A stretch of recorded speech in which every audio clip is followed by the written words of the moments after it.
Xin chào các bạn. Hôm nay Minh TV xin mời các bạn đến viếng ngôi chùa Thiền Lâm ở Cà Mau.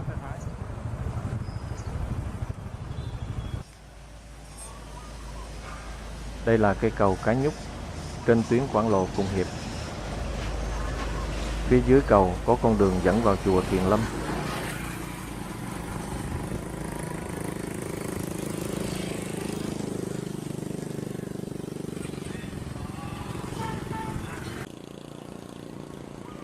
Ở đây có tấm bảng đề chùa Thiền Lâm 2 km.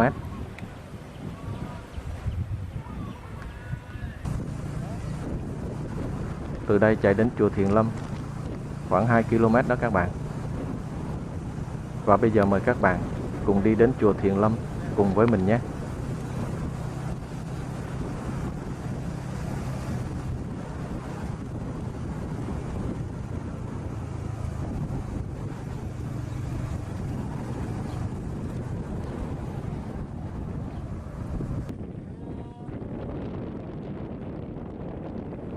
Bây giờ mình đã đến chùa Thiền Lâm.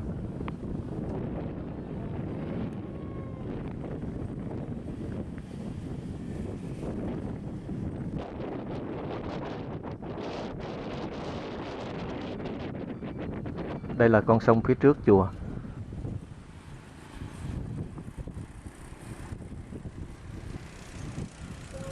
Chùa Thiền Lâm tọa lạc tại khóm 4, phường Tân Thành, thành phố Cà Mau, nằm cách trung tâm thành phố Cà Mau khoảng 9 km về hướng đông.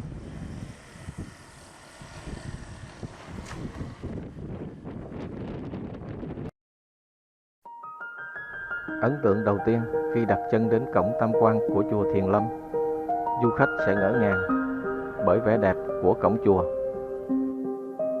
Cổng tam quan của chùa Thiền Lâm rất cao, rộng lớn và có mái rồng uy nghiêm. Đây là chánh điện của chùa Thiền Lâm. Phía trước chánh điện là bức tượng Phật Bà Quan Âm.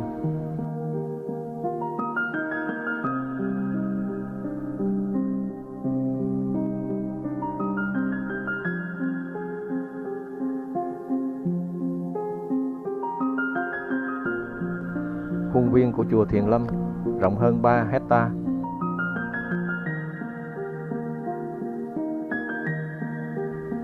Chánh điện của chùa nằm ở giữa, xung quanh là những công trình kiến trúc, đền thờ, tháp, tượng Phật Thích Ca.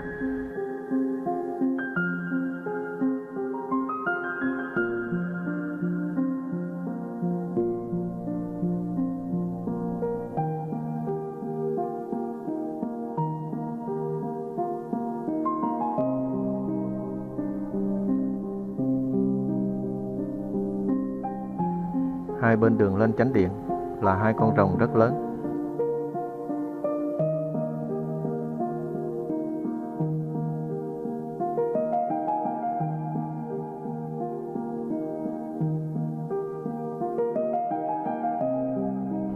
Chùa Thiền Lâm được xây dựng vào khoảng năm 1810, trải qua nhiều lần trùng tu, tôn tạo. Kiến trúc chùa ngày nay khang trang, bề thế, chạm trổ rồng, tinh xảo. Với mái chùa cong mang phong cách đền chùa của người Hoa. Chánh điện chùa là công trình lớn nhất bên trong chùa Thiền Lâm.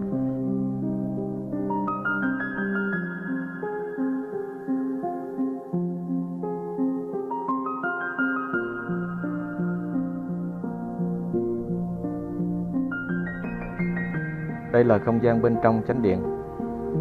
Không gian bên trong chánh điện được trang trí rất là đẹp. Giữa chánh điện là tượng Phật Thích Ca Mâu Ni.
Chùa Thiền Lâm là nơi sinh hoạt văn hóa tín ngưỡng, nơi tu học của Phật tử Cà Mau.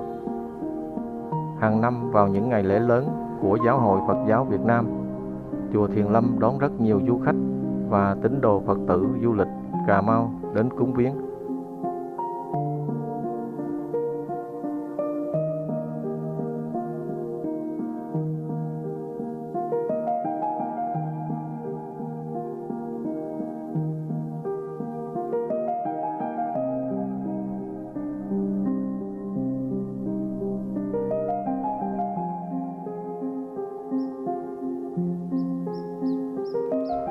Chùa Thiền Lâm được xem là một trong những công trình chùa cổ có kiến trúc xưa còn nguyên vẹn ở thành phố Cà Mau.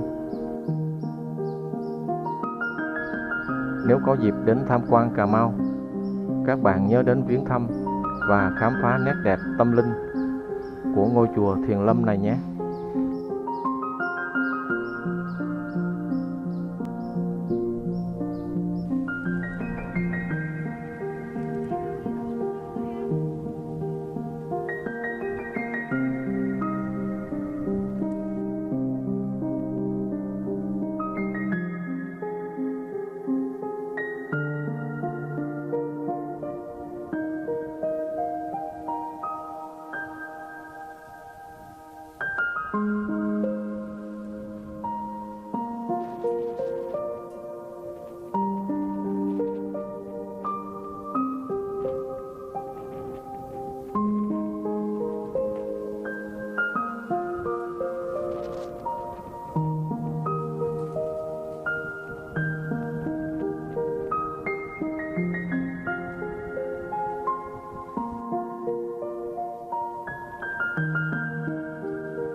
Đến đây mình cũng xin tạm dừng.